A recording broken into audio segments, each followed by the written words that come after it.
Hello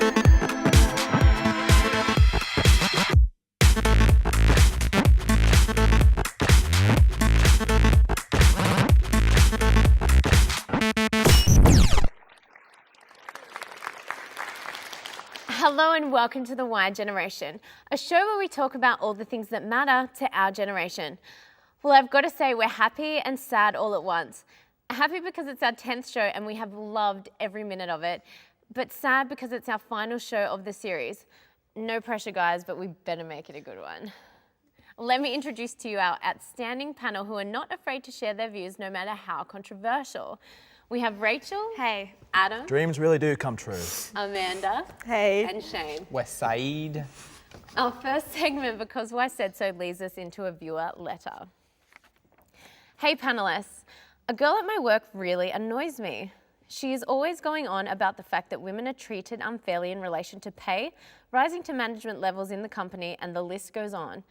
While a lot of young people in the company think that gender equality is better than it's ever been, this woman seems to be deaf because she's not hearing it. How do you see it? Do we have gender equality? All right, guys and girls, we have an even panel tonight. Are men and women treated equally? Shane, we'll start with you. Well, it's in today's society, especially in Australia, it's definitely become more equal than it ever used to be. I'm not saying it's at a point where we all live in harmony now and we all have the same opportunities and are treated the same, but we've come a long way. If we're talking about Australia specifically, like you look at a lot of big businesses now, I think like the amount of female CEOs in big business now is something at about 40% as opposed to the other, 60% being male. And that's not equal, but you look 20 years ago, and that percentage was like 10%. You look another 10 years behind that and it was nothing. So we are making a lot of headway now, and when you look at the opportunities that women get to go to university, the way that they're treated, in most public places compared to the way it was 40, 50 years ago, we've come a really long way, yeah. Amanda, you look like you're agreeing with Shane. Yeah, I think that it's not completely equal yet, and I'm not sure how long it will take to get it at that exact point, but I definitely think it's improved so much from what it used to be, and being our age, I don't think it's as much of an issue compared to when we get a little bit older and we are going into the workplace more. I think then you'll really notice if it's unequal, but currently just having a casual job, for me, I'm living a fairly equal life to men at the moment. I'm sure later on I won't be, and that will really annoy me, but for now, I don't think it's too bad. Rachel, as a 20-something-year-old woman, do you feel like that you've ever experienced gender equality? I have to agree with Amanda a bit. I went to an all-girls school and I came to uni, and I just still haven't been exposed to inequality yet. Like, I just have been treated equally my whole life, what I feel.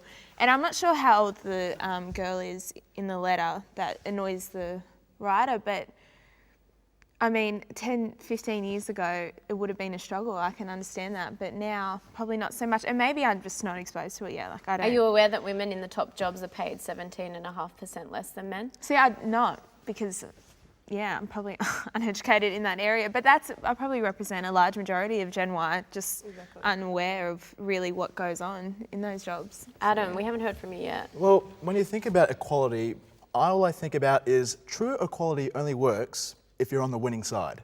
So for example, in this letter, she is having a bit of a whinge that she's not going up in her management position, but let's take a different approach to this. I believe, with the pattern that we're going on, maybe women have got an advantage in life. And hear me out on this. So yes, they're not getting the big pays for the top jobs, but who's getting the top jobs? I mean, we're Generation Y. We're not even in the top jobs at the moment. We're scrubbing at the very bottom. But for our generation, did you know that in the social and recreational lifestyle, women have a distinct advantage? Now think about a budget, for example. Say you're going out on the town on a Saturday night and you're going into a club. How much would a woman pay to go inside that club? How much? $10? Whatever the cover fee is. Yes. Not zero. Nothing. Zero. Nothing if you're with other girls. Okay, so we'll say zero. Okay, so we'll say, well, go ahead, we'll say zero, yeah? Yeah, we'll say zero. Shane, how much are we going to pay to get into a club? Oh, minimum $30. Yeah, Depends where you're going. about 20. Okay, so let's just take 20. So far, women are winning with 20. Now, let's think about the budget going out to the town. So we're in the club. Adam, you cannot assume that every woman gets into clubs for free. No, but okay. Mind you, a big group of guys Yeah. Bouncers, nah, you guys ain't coming in. But No, if we you have a haven't- girl with you, we can't even you're get all into But the getting that's club. let's don't mix that up with the workplace. Like, We're no, not talking no. about the workplace. We're talking about equality in All right, general, okay, a yeah. universal approach. But okay, so let's just say, for example, you've gone to the club for free or at a cheaper rate. How much do you think you'll be spending at the club? What's your budget for the night? I don't know. It depends how much I want to drink. Maybe like, 100 Yeah, maximum. 100 bucks. 100 yeah. maximum. Yeah, maybe 100 maximum. Shane, how much are we spending when we go out to the clubs? I'm a cheap drunk, I can assure you. Not very much. Yeah, Adam, just because you want to have 20 more schooners than us doesn't No, but I'm also very charitable when I'm doesn't mean drunk. gender do equality. you buy girls' drinks when you go out? Yes, Gender and that's the inequality. thing. What it is a you? social norm. Yes, of course, because Well, I am then the thing I am a gentleman. Of course I'm buying girls' drinks, especially if I've got a good slap on the pokies, of course. But my point is, we can't just keep saying that, women have it tough because they're not getting the top jobs. I mean, we're not all getting the top jobs. Getting a top job doesn't exactly base it on sexuality. Sometimes it is based on if you actually know the person in the top job. Take Sydney Ferries, for example. They are the mafia when it comes to the river. You need to know someone to get in there. It doesn't matter if you're a woman or a female. I mean, a woman or a man. I'm sorry, I distinctly have a difference between women and females. Are we talking about gender inequality in Australia specifically, or are we talking about on a global scale? We can talk about on a Because global like on a scale if you global want. scale, there's no doubting it. It's like the world is insanely misogynist still today. What about Australia specifically? Australia specifically has moved much further away from it than most countries have, but most Western nations are moving away from misogyny quite quickly. Just because of the way our society's going, the fact that we're moving to a more secular society as well, and so are a lot of Western nations. And it's, religion has a lot to do with misogyny. You can't really be a priest if you're a woman, and you're not really got much luck at being like a sheik if you're a woman either. While we're on the subject of roles and gender equality, this next letter will keep you all thinking. Hey YGen, I'm a stay-at-home dad. My partner works full-time and it basically just comes down to who makes more money to support the family. I have a ball looking after my kids. I even think I'm better at it than my wife. But don't tell her that. People look at me weirdly when I tell them I stay at home and do this, and I really hate the stigma surrounding it. Come on, give me your honest opinion. What do you think of stay-at-home dads, Rachel? I think it's fine. I think in a relationship, if you have that understanding that if someone's working more than the other, making more than the other, and if he's happy to be at home and his wife is happy to be at work, why not? What's the problem? No one should really comment on that. That's between the family unit that they I have. don't see why it would be an issue for anyone. Like, Exactly. what gives the male less right to stay at home than the female? He's why still is it the a just parent of the yeah. Exactly. Why should it just be the female that stays at home? And what gives, why should she not go out and get a job or have a career if he's perfectly happy staying home? I don't see anything wrong with it. What if he gets paid more for being in the same job? Then it's still between them. If he's the one that wants to stay at home, and he's gonna be missing out on money, which is silly, but it's their choice. He's fine to do it. Shane, what do you think? I think it links back to what we were last talking about quite a bit. I think it's like a misogynist conception, like that men go out and do all the work and don't really have much to do with the child's upbringing, just provide for the family. There's no reason, it's just a personal choice and an agreement between, a couple on how they want to raise their children and things like that. And I think maybe it's a good idea if, the parents sort of take turns over the course of a couple of years, 2 years, the male works full time, goes down to part-time, looks after the kids, and then swap that over, every couple of years. There are a lot of men that have issues with not being the sole provider for the family. Well, that's a personal thing. Not all men have that. And you can see that now because there are more stay-at-home dads. I personally wouldn't have that issue. And I I don't think providing goes further than financial. Being able to look after and, emotionally bring up your kids is just as important. providing as it is financially. Adam, Well, let's all not ignore the fact that men are just better at everything than women. So, of course, when raising kids, the man, of course, is going to severely not a dominate. spokesperson Well, he's going to for the dominate both this. of us. But probably one thing we need to take into account is, can we actually afford to have a stay-at-home parent of any sex? I mean, we are living in a quite expensive world. I mean, some people might say, no, we're not living in an expensive world. But the standard of living has gone up, the cost of living for daycares, for example. I mean, why just why don't we just do the good old-fashioned way and just do what my parents did and just neglect your children and just both go to work and send you to daycare? I mean, I just turned out fine, so there's nothing wrong with not having a stay-at-home parent. Docs because of people like you, Adam. You were not to have children ever, Adam. No, well, my dream, if I was to become a stay-at-home parent, I mean, of course you look at employment. So for me, like my lifelong dream is to marry Gina Reinhardt because she is just the absolute package. That face, that charm, the money. Sugar mama. Yes, she is I would absolutely be her toy boy, and that is when exactly I'll become the house husband. Because when you've got a comfortable lifestyle, I mean, who doesn't want to be the stay-at-home parent? It's awesome. Just watch daytime It's television. a lot of work, though. It is a lot of work. Adam, I'm sure a lot of women are going to be upset with what you've said. But we will be back with more topics after the break. You are watching The Y Generation. Don't go anywhere.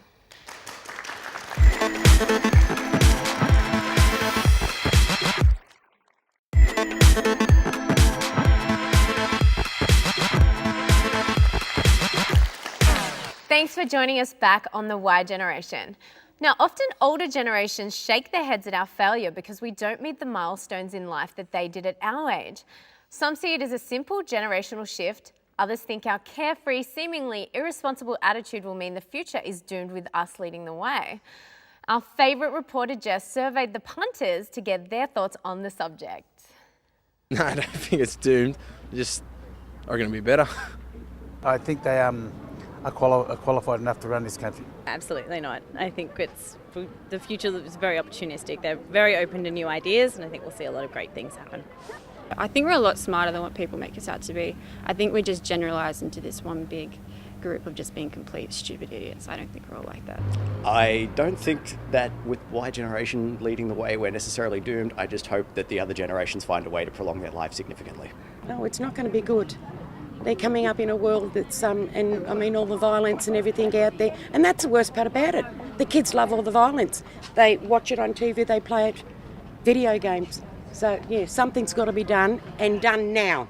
No, I think it's doomed by politicians. Oh gosh, I hope no, they're going to be paying my pension. Doom and gloom or light at the end of the tunnel? Adam, what are your thoughts? I had no idea that playing video games was going to doom our society. I didn't think Call of Duty was the apocalypse. Don't get me started. But I think they actually bring up a good point that we're living in a very opportunistic world. Sorry, I didn't go too well in English. But we're living in a day and age where the cures for cancer and AIDS are within arm's reach. And because we as Generation Y are very adoptive to new technologies. Look at our past generations. They still can't even work a VCR, let alone an iPad. You give a 13-year-old an iPhone, she'll have 50 apps on it in like 5 seconds. Give a 2-year-old an iPad and they can work that. Yeah, so what says all this doom and gloom Technology's not for? all about it though. Like there are so many other issues that technology has nothing to do with. There's so many social issues that we have to get past over the next couple of years. But the problem is, like, we definitely have not doomed the future whatsoever. If anything, the generations before us put us in a much worse position. The baby boomers built the nukes that could potentially allow us to literally doom the planet. Generation X has ruined the economy and left it hanging on by a hair's width. And it's up to us now. We won't doom it, but we could potentially not fix what they did, but we might not look at that as our fault. We don't look at it as our fault, but I think we're going to realise that it's up to us to clean the mess up because no one else is. Well, like June's not going to be around that much longer to see it anyway. But like at the end of the day, like we are all that stands between us and like the possibility of a next generation, really. Yeah. Rachel. Yeah, I have to agree with you. I mean, we're not starting fresh when we get older. We are dealing with problems that past generations have put us through, and even new ones. And I think we have the means to do the best we can do. I don't think we're going to potentially doom everything. Why don't we just do what all the other generations are doing? Blame the next generation. I think Generation Z's going to doom the world. I think we're already doing it. I think Well, I already that's done it. are they only saying that we're going to doom it because we're the young ones at the moment? Yeah, Like, just that's don't not like fair. our I'm sure stereotype, that yeah. in previous generations they've said that the ones, that's coming up next are going to doom it, and well, they might have. But yeah, I think it's really rough to say just because we're the young ones that we're the ones going to doom Yeah. it. That's not fair. Yeah. There's an elite, there's a small percentage of generation, a small percentage of Generation Y that are intelligent, smart, they're educated, and they eventually will rise up. Yeah. I'm not saying that it's not all of us, but that usually happens throughout history. I mean, it's always a small group of people. Just look at Mark Zuckerberg. He invented Facebook, and he's like part of our Zuckerberg. Oh, so how about this? This was said about Y generation. Many, though certainly not all, members of the generation known as Y, as in why work, why earn money, why wear decent clothes, is also asking the following questions: why drive? Why own a car? Why go anywhere? Hashtag YOLO terms can toss around a lot these days, but when it really comes down to it, not being able to drive, like me, is just the way to do it. Absolutely not. Yeah. No way. No congestion for traffic, less fatal activities from driving. No independence. Yeah. No independence. It's Relying fine. on timetables. What about forever. a codependent society? That'll be an absolute utopia. We could be, as Generation Y, to become a utopia. That's called communism. Didn't work too well. Yeah. If at first you don't succeed, try again. But you sound like you're not trying at all. Oh, no, but that's what it looks like on the surface. Is that typical Generation Y? Well, yes, we are very procrastinating. Like for me, for example, before I implement my ultimate strategy to save the world. But do you think you're the minority? Because the rest of the panel seems to think that you're the minority. Everybody thinks I'm the minority. For every situation, I am the antagonist. But lo and behold, maybe I might be the one as the Generation Y. I could be the trendsetter. I mean, I have already started my fashion brand of denim on denim, so perhaps denim on denim can save the world. Denim on denim.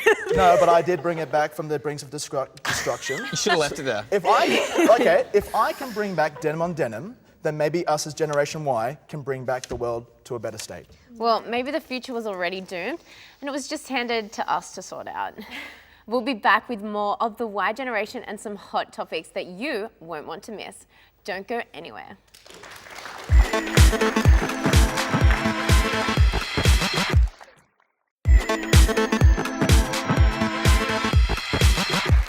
Welcome back to the Y generation. In this segment, Why So Serious, we look at some thought-provoking topics that directly affect us. From shouting insults to physically abusing someone in public, bystanders are always left with the critical choice of when and if to intervene.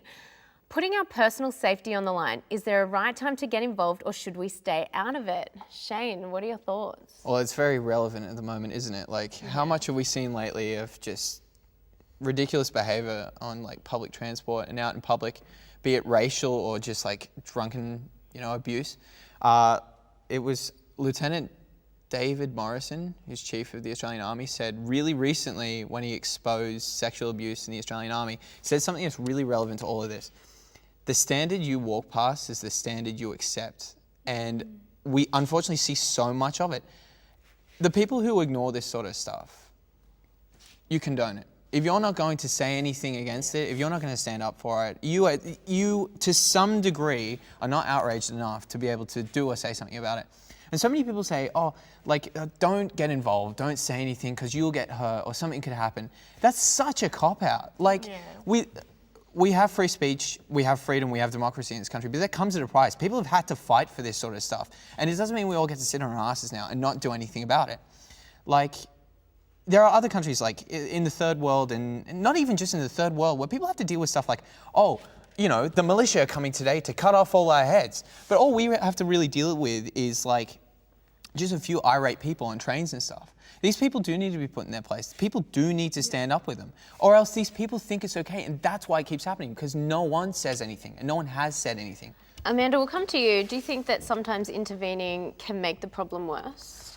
I think it depends on the situation. Like, a lot of the times, if I haven't been in a situation where I've seen someone else do that to someone, I would like to think that, put it in that position, I would say something, or at least call the police so that they can come do it.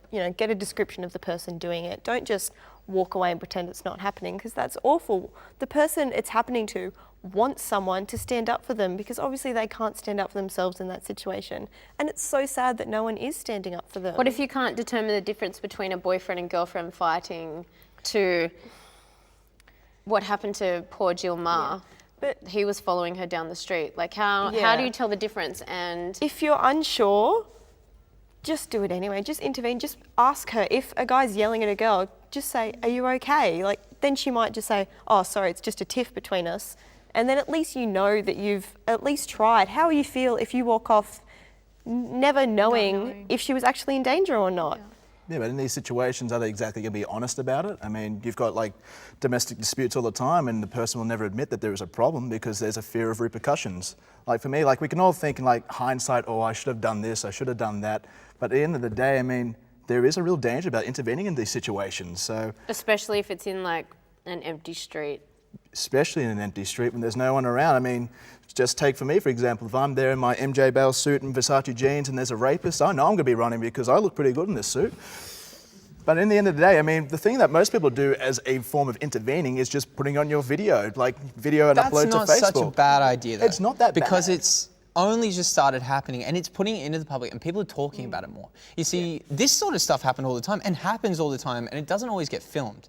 And it's not happening any more now than it used to. It always happened, but now people are starting to film it. I think that's probably not the best step people could take, but at least it's a step. And I'm happy that people are doing it, but people really need to, look at the price that you pay by not saying something. Yeah. But look, if you don't want this sort of stuff to go into society, don't let it. When people say, you don't have a right to get involved, that again is a cop-out. Because if you're bringing this stuff into the public domain, it is everybody's right to question you why you're behaving like that. If you wouldn't behave like that to your friends, your family, why are you behaving like that to people you don't know? People who've done you no wrong whatsoever. What right is it more of yours to give someone a hard time like that or physically assault someone? Rachel, what are your thoughts? Yeah, no, like 100% agree. I mean, I've always been that girl trying to stop the bullies because I hate it. And at the end of the day, it's bullying. It doesn't matter how old you are, who you're with, whatever. If you're picking on someone or abusing someone, verbal, physical, whatever, it shouldn't happen. And like, I'd like to think that, I have actually once stopped it. But you know what? I knew that I wasn't going to get in trouble because they were school kids and I am older, but at the end of the day, you don't actually know what But at is the same involved. time, there's this huge sheep mentality that you see every time you see these recordings of this stuff happening that no one says anything. But if I was to ask you, like, let's say tomorrow something happens. Let's say you're on the train and someone starts, giving it to someone that doesn't deserve it. If you've seen somebody else get up and put them in their place, and then you've seen the other person turn on them, wouldn't you stand up for the person that stood up? Definitely. In the first place? Definitely. I think all it takes is one person to stand up because what a lot of people don't realize is, for the most part, everyone is on your side if you're standing up for them. Nobody wants to hear this crap. And you see it when it finally gets brought to the public and people start talking about it. Everyone's like, yeah, no, that's horrible. Like, why did they do that? People should have stood up.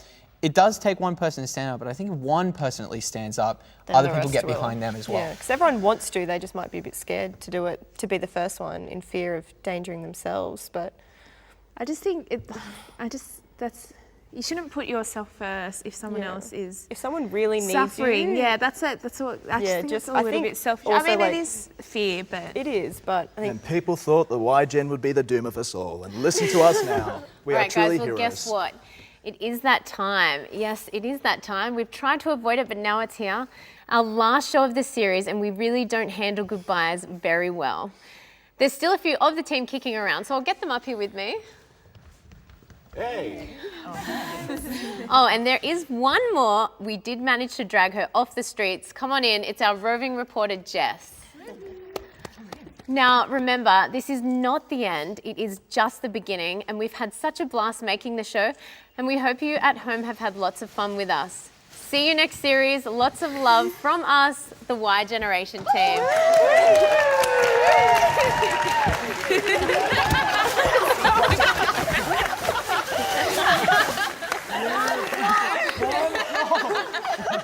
I thought I covered that up quite well. Yeah, you're such a ninja. I have nothing against it. It's just that they were both really like... I cannot read this letter.